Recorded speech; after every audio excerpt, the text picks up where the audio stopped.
We are entrusting the day and the endeavor to the Lord. Let's go.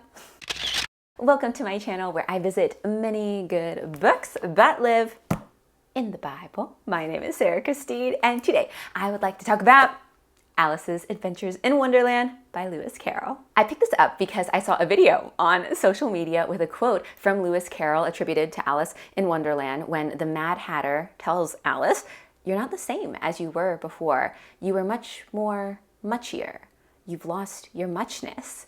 And when I read that, I was like, boom, that is it. Because I have recently been having a number of conversations with girlfriends about girls that we know who have gotten into relationships with men who have sucked the muchness right out of them. And so I wanted to read Alice's Adventures in Wonderland, looking for more of those boom, that's it moments.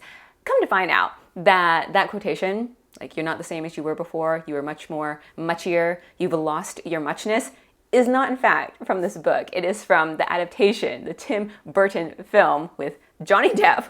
You were much more muchier. You've lost your muchness. But I'm still so glad I read this. One, because it's a classic, and two, because even though that quote about muchness does not appear in the actual text, Alice's Adventures in Wonderland does provide implicit instructions on how to maintain your muchness. And that's what I'm going to talk about.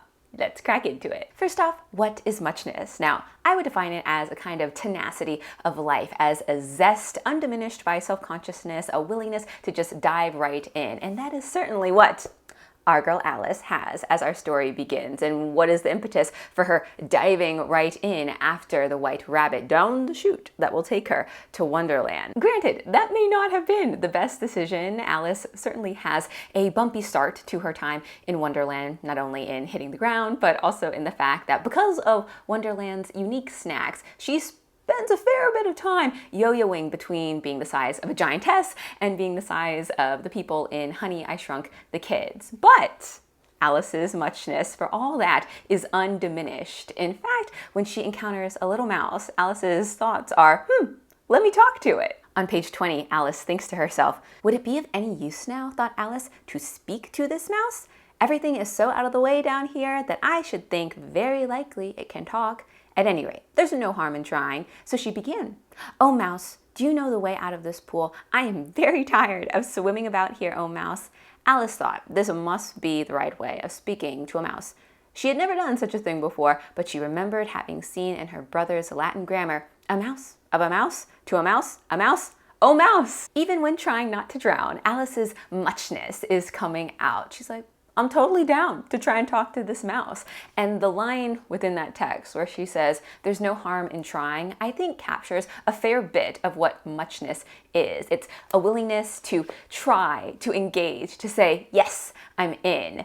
However, sometimes muchness can be a bit problematic. Personally, I'd say that the problems with muchness typically arise in two circumstances, both of which Alice experiences.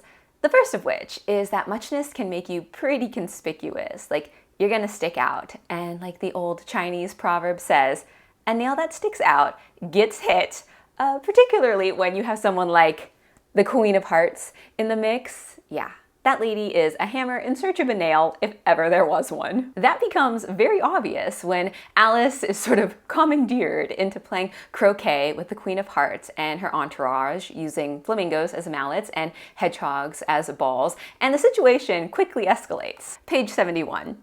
Alice soon came to the conclusion that it was a very difficult game indeed. The players all played at once without waiting for turns, quarreling all the while and fighting for the hedgehogs. And in a very short time, the queen was in a furious passion and went stamping about and shouting, "Off with his head!" or "Off with her head!"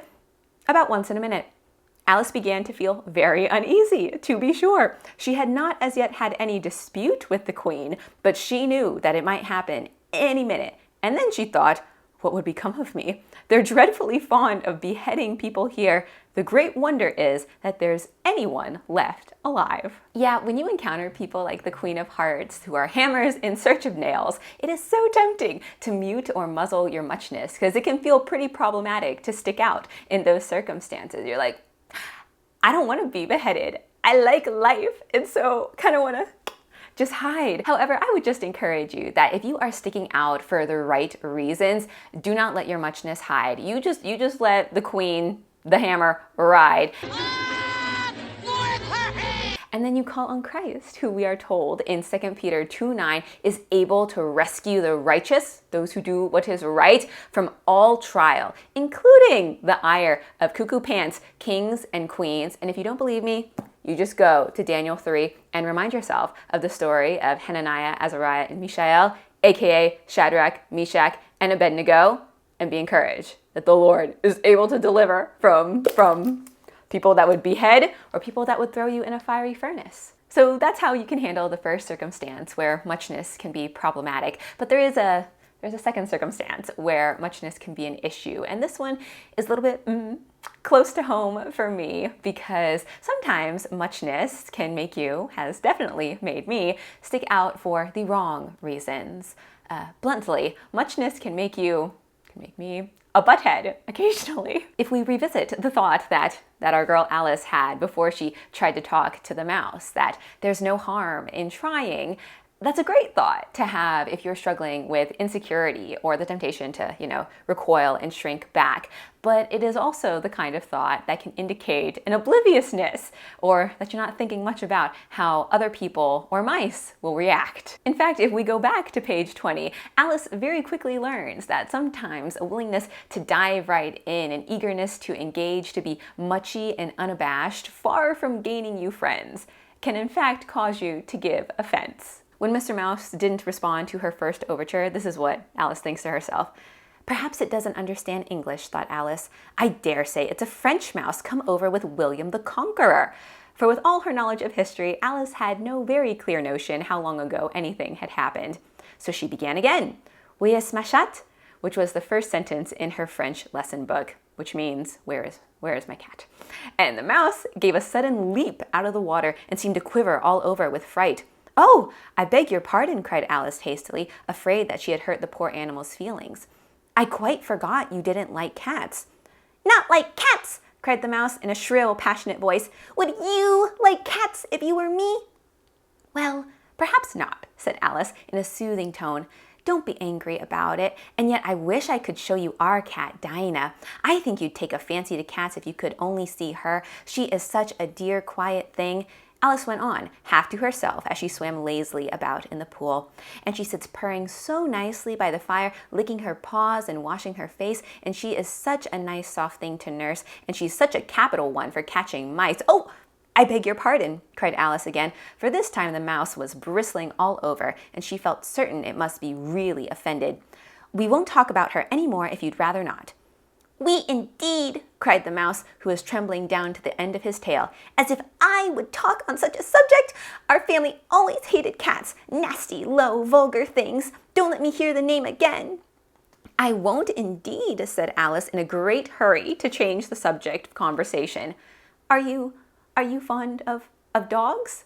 The mouse did not answer, so Alice went on eagerly. There is such a nice little dog near our house. I should like to show you. A little bright-eyed terrier, with such a long curly brown hair, and it'll fetch things when you throw them, and it'll sit up and beg for its dinner, and all sorts of things. I can't remember half of them, and it belongs to a farmer, and he says it's so useful, it's worth 100 pounds. He says it kills all the rats, and oh dear, cried Alice in a sorrowful tone, I'm afraid I've offended it again. For the mouse was swimming away from her as hard as it could go and making quite a commotion in the pool as it went. As we can see there, Alice's eagerness to dive right into a conversation with the mouse, to bring to it her whole muchy self, did not go so well. From Mr. Mouse's perspective, Alice was the hammer and he was the nail. And that is bad, because we are told in Matthew 18:7 that offenses will come, but woe to the ones by whom they come. Yeah, you don't want to be the hammer. And I'll be so real with you. Before I became a Christian, I was very much the hammer in many circumstances. It was actually a conversation I had with my roommate and a friend as we were walking once, and the friend thought she had offended me in some way, and she was so quick. She's like, Sarah, I'm so sorry. I didn't want to offend you. And my roommate burst out laughing and said, oh, Sarah doesn't get offended. She just offends. And so when I became a Christian and got hit with texts like Matthew 12:36-37, where we are told, we will give an account in the day of judgment for every careless word that we speak, I was like, I need to not talk anymore. I just gotta zip the lip, because at the rate I am going, my account in the day of judgment is gonna suck all the air out of the throne room. Fortunately, at the time, I was meeting with a wonderful biblical counselor who, when I raised this issue, told me, Sarah, the Bible says that you're going to give an account in the day of judgment for every careless word you speak, not every misunderstood word. Like, Jesus was misunderstood frequently. And I was like, oh, okay, I can keep talking. I just need to be careful in my speech. And I don't take careful to mean cowardly or like you're in shrink back territory, but rather that you're full of care for your other human beings. When it comes to being full of care while also maintaining your muchness, the solution, as far as I have found it, is prudence. And Proverbs 10:19 tells us that where there are many words, sin is unavoidable, but the one who guards their lips is prudent. And I once heard a professor from Calvin College define prudence as reading the room. And I think that's a great distillation of what muchy people like yours truly don't but need to do in order to assure that their muchiness does not go around the room like a lead balloon. Actually, if you want a more recent example of how muchness can go around the room like a lead balloon, I would encourage you to watch Fantastic Four: First Steps, the new movie with Pedro Pascal and what's her name, Vanessa Kirby, because I watched it just this week with two kids that I was babysitting, and there's a scene in that film when Fantastic Four, the team, is sitting around talking about what to do about the evil giant alien Galactus that is threatening to eat the Earth, because he is given an alternative option where he said, okay, I can eat the Earth, or Dr. Reed and Sue, you can give me your baby and I'll take him instead. And Pedro, aka Dr. Reed, acknowledges that, quote, giving up their baby Franklin is an option that is mathematical, ethical, and available. And Sue, Vanessa Kirby, explodes. And Pedro's like, whoa, quote, it's just me being me. And Sue tells him, yeah, well, sometimes you being you hurts me. And that's a thing that muchy people have to see if we want to maintain both our muchness and our relationships. That there are circumstances where sometimes being muchy will elicit the response from someone else, yeah, well, sometimes that hurts me. Because the alternative is to be careless, offensive hammers that drive mice and men away. And personally, I think that in isolation and woe-begotten by God because of our carelessness, muchness will eventually fade. And it'd be such a waste because properly and prudentially maintained, muchness is great. I've actually been thinking about this a lot lately because my second week of grad school, I had two professors pull me aside independently and let me know that my muchness was not coming out right. The first told me that I was making people feel uncomfortable and unwelcome because of how much I was quoting the Bible. And the second one told me, like, you know, Sarah, being bold isn't the same thing as being effective. Yeah, I was cut to the quick because the last thing that I want to do is make Jesus or his gospel seem in any way onerous. But to tell you the truth, I wasn't sure how to be other than muchy and quite muchy at that, because before I had come to grad school, what I'd had in my head was a scene from James Cameron's Avatar film when Jake Sully is presented to the Na'vi people and the priestess tells him, "It is hard to fill a cup which is already full." Like, bro, it is hard to fill a cup that is already full. And Jake responds to that, My cup is empty. Trust me. no problem. My cup is empty. I am totally willing to acculturate in. And for me, coming to grad school, that just wasn't my situation. I had in my head, not only am I full, my cup is full, it, like Psalm 23:5 says, it doth overflow. Like, I have been filled with the Holy Spirit, filled up by Jesus. So how can I not just roll up and let it flow? I told that to the second professor and he thought about it and then said, you know, Sarah, I think God has called you here to be formed into a particular kind of witness. And when he said that, it was like a lightning rod through my head. I was like, oh my gosh, Like, filled is not the same thing as formed, and it isn't the same thing as finished. I am still very much a work in progress, learning to read the room, like our girl Alice. And the thing that was so neat and relevant to me about Alice's adventures in Wonderland is that the book actually concludes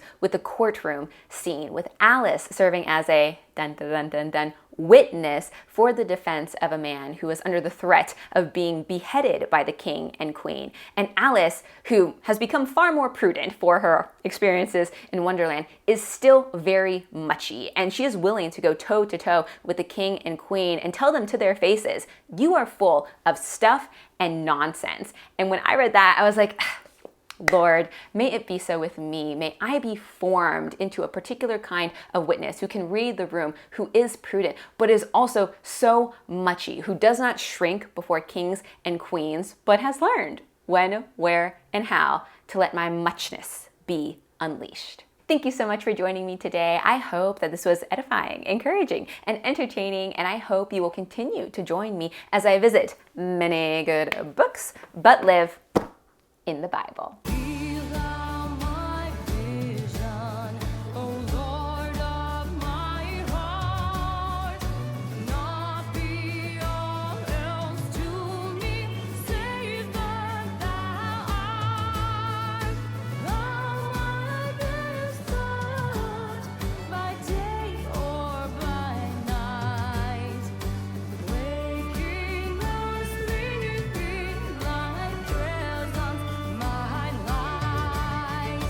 To give you an idea of how my muchness can read, this is a gift that my fairy godmother got for me, which I think indicates that my muchiness has a checkered history.